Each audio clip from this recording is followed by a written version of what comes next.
Hi viewers, welcome to our channel. நம்ம இன்னைக்கு princess cut blouse ஈஸியான மெத்தட்ல எப்படி கட் பண்றதுன்றத பற்றி பார்ப்போம். ஃபர்ஸ்ட் நீங்க பேக் சைடை அப்படியே ட்ரேஸ் பண்ணி எடுத்துக்கோங்க. பேக் சைடு ட்ரேஸ் பண்ணதுக்கு அப்புறம் ஒரே ஒரு சேஞ்ச் மட்டும் பண்ணணும். ஃப்ரண்ட் சைடோட அகலமும் உயரமும் மார்க் பண்ணிக்கோங்க. நெக்ஸ்ட் எப்படி ஃப்ரண்ட் சைடுக்கு பிரின்சஸ் கட் மார்க் பண்றத பத்தி பார்ப்போம். இப்போ ஷோல்டர்ல இருந்து அபெக்ஸ் பாயிண்ட் எவ்வளோன்றத ஃபர்ஸ்ட் மார்க் பண்ணணும். எனக்கு அபெக்ஸ் பாயிண்ட் வந்து 8.5 8.5 நானே இங்க ஷோல்டருக்கு ஹாஃப் இன்ச் விட்டுருக்கிறதுனால 8 இன்ச் தான் அபெக்ஸ் பாயிண்ட். அதுல இருந்து ஹாஃப் இன்ச் ஸ்டிச்சுக்காக விட்டு 8.5 மார்க் பண்ணிக்கிறேன். இதுக்கு நேர ஃபர்ஸ்ட் ஒரு லைன் போட்டுருங்க. இந்த மாதிரி ஸ்ட்ரைட்டா ஒரு லைன் டிரா பண்ணிடுங்க. அடுத்து நம்ம அண்டர் செஸ்ட் எவ்வளோன்னு மார்க் பண்ணிக்கிறோம். எனக்கு அண்டர் செஸ்ட் வந்து 10 இன்ச்.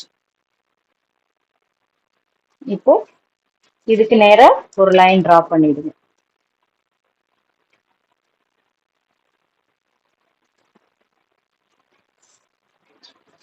அடுத்து நம்ம அபெக்ஸ் டு அபெக்ஸ் எவ்வளவு இருக்குன்னு பார்க்கணும். அபெக்ஸ் டு அபெக்ஸ் எனக்கு 6 இருந்துச்சு.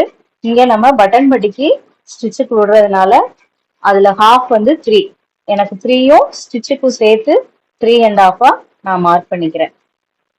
இப்போ இந்த 3.5 இந்த லைன்லயும் சேர்த்து டிரா பண்ணிக்கோங்க.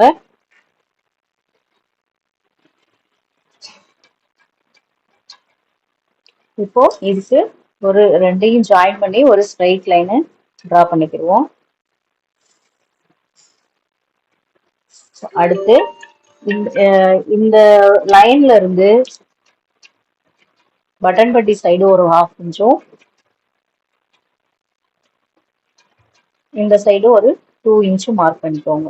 பண்ணிட்டு இப்போ இந்த லைனுக்கு நேர இந்த சென்டர் லைன்ல ஒரு 2 இன்ச் இங்க நம்ம மார்க் பண்ண அதே லைனை சேம் 2 இன்ச் மார்க் பண்ணிக்கோங்க. இப்போ இந்த ரெண்டு லைனையும் ஜாயின் பண்ணிருங்க.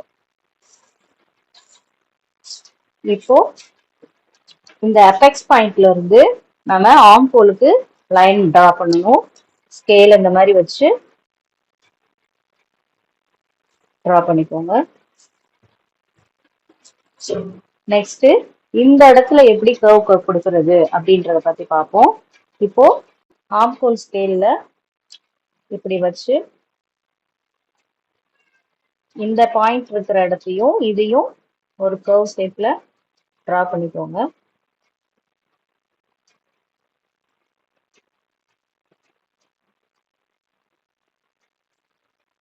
நெக்ஸ்ட் அதே இது இந்த பக்கம் ஸ்கேல் திருப்பி இந்த இடத்துல ஒரு சின்ன கர்வ் மட்டும் வர்ற மாதிரி டிரா பண்ணிக்கோங்க.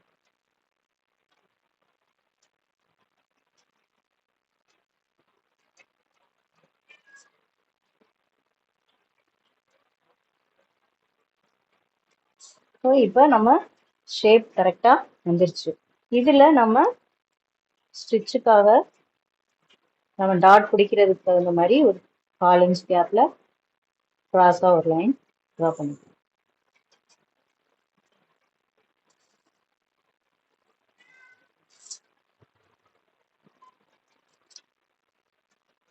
நெக்ஸ்ட் இந்த லைன் ட்ரா பண்ணதுக்கு அப்புறம் இந்த பாயிண்ட்ல இருந்து இங்க ஹாஃப் இன்ச் நம்ம மார்க் பண்ணிருக்கிறதுக்கு நேர ஒரு ஸ்ட்ரைட் லைன் போட்டுக்கோங்க.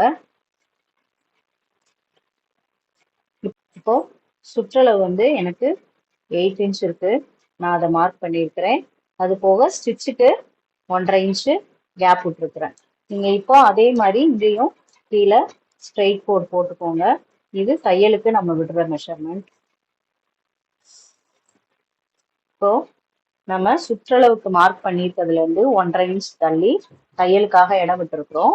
இங்க மேல 1.5 இன்ச் விட்டீங்கன்னா கீழே ஹாஃப் இன்ச் சேர்த்து 2 இன்ச்சா விட்டீங்கன்னா நம்ம ஸ்டிச் பண்ணையில ஃபிட்டிங்க்கு கரெக்டா வரும். இப்போ இந்த இடமும் நம்ம ஸ்டிச்சுக்காக விட்டிருக்குது. இப்போ நான் இந்த ஸ்ட்ரைக் அவுட் பண்ணியிருக்க இடம் ஃபுல்லா கட் பண்ணணும். இதை ட்ரா பண்ணிட்டு நம்ம இங்க மார்க் பண்ணியிருக்க இடத்துல இது வந்து நம்ம மடிப்புக்காக விட்டுருக்க இடம் தையலுக்கு. அதுக்கு நேரையும் ஒரு ஸ்ட்ரைட் லைன் ட்ரா பண்ணிக்கோங்க.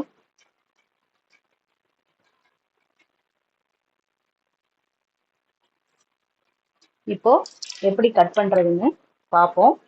ஃபர்ஸ்ட் நம்ம இந்த மார்க் பண்ணியிருக்க இடத்த கட் பண்ணுவோம்.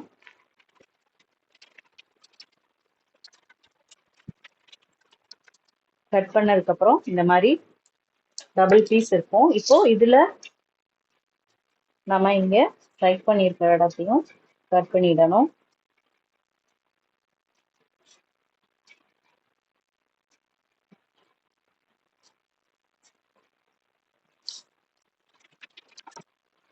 இப்போ நம்ம கட் பண்ணதுக்கு அப்புறம் இந்த மாதிரி தான் நம்மளுக்கு டபுள் பீஸ் கிடைக்கும்.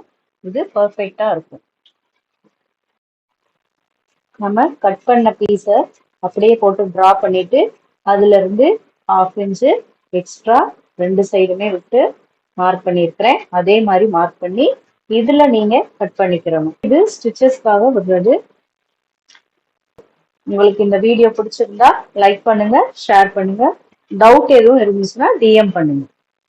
தேங்க்யூ.